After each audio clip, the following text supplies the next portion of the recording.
It's midweek and we're back with all your personal finance updates on Money Time. To ease your mayhem, I'm Shrestha Tiwari. Let's dive in straight into the top stories of the day. Starting off with FD rates, RBI Governor Shaktikanta Das today has said that fixed deposit rates will continue to rise in the country as banks scout for funds. Regarding queries that banks have started giving freebies as they have been looking for deposits, the governor said that the banks have ample deposits in their coffers. Banks had surplus government bond holdings to take care of funding requirements. The deposits have grown by 17.5 lakh crore rupees in the last 1 year. On private cryptocurrencies, the governor said that if speculative instruments like Bitcoin are allowed to grow, then the next financial crisis will come from the crypto world.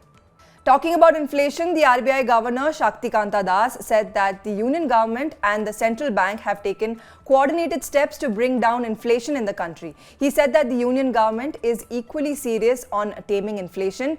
Das also said that the government undertook several supply-side measures to combat rising threat of inflation. It had cut down taxes on petrol and diesel, reduced duties on imported food items. Retail inflation had made a peak of 7.8% earlier this year, and from there it has only fallen to 5.88% in November 2022.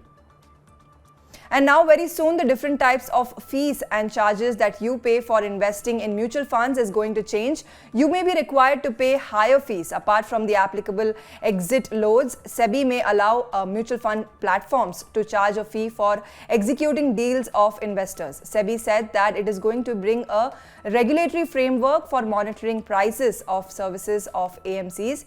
The regulatory framework will be pertaining to direct plans of mutual fund schemes. The regulatory framework will also ensure that the AMCs adhere to cyber security requirements. This will ensure safety of investors' money against rising instances of cyber attacks. So far, it is unclear whether SEBI will bring the regulatory framework only for direct plans or also for other types of mutual fund plans.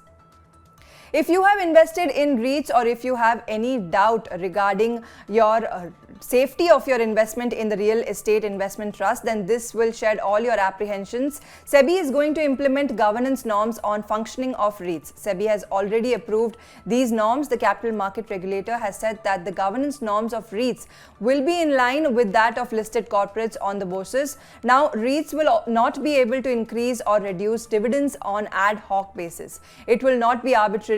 All REITs will have to adhere to SEBI's governance norms regarding computation and payment of the dividends.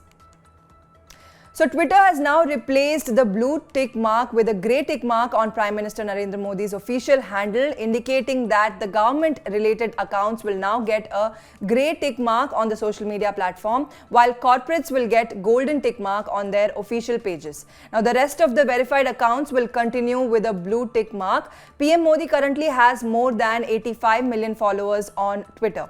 Ask about how many dollars you have to share to get verified. Well, iPhone users will have to pay $11 per month for Twitter Blue, while web users are required to pay $8 per month. Prices may vary by region. Also, Android users will soon get to subscribe to Twitter Blue service.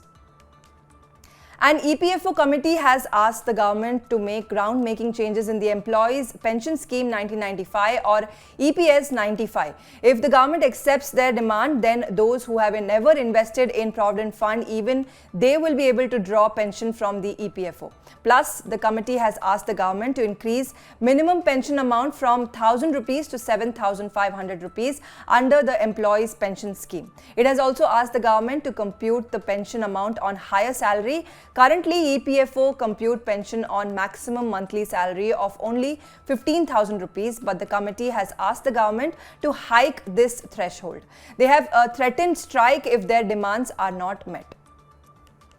Retail inflation for farm and rural workers in November 2022 has doubled in last 1 year. Retail inflation for farm came in at 6.87% in November. Retail inflation for rural workers came in at 6.99% in the same month. Both have registered fall on sequential basis. In comparison to October, it has fallen in the subsequent month mainly due to lower prices of certain food items. And if you're flying from Goa to Bengaluru, then you will get 3 daily flights of Akasa Air from February 1st next year onwards. Apart from this, the airline has said that from January 11, 2023, 2 daily flights will take wing from Goa to Mumbai. The airline said that this would enhance connectivity between the commercial cities and one of the country's most popular tourism hubs. It would help boost economic growth and also would help increase the tourist footprint. Late billionaire investor Rakesh Jhunjhunwala backed Akasa Air had commenced operations in early August. Currently, it flies to 11 domestic destinations. After Swiss brokerage firm UBS Securities downgraded Nifty, giving it a price target of 18,000 by December 2023, domestic brokerage Kotak Securities has given Nifty 50 a price target of close to 21,000 points for the same time period. The brokerage has said Indian equities will continue to witness strong investor interest next year.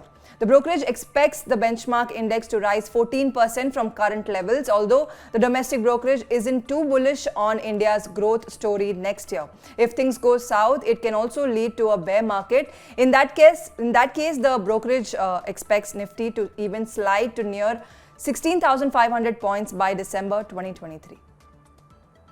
If you are frustrated with the increasing EMI of loans, then looks like you are unlikely to get a relief soon.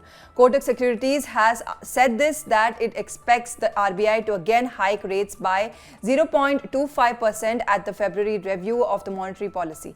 A lot of other brokerages in the country are having convergent view on this issue. Already, the Apex Bank has hiked the repo rate by 2.25% since the beginning of the current financial year.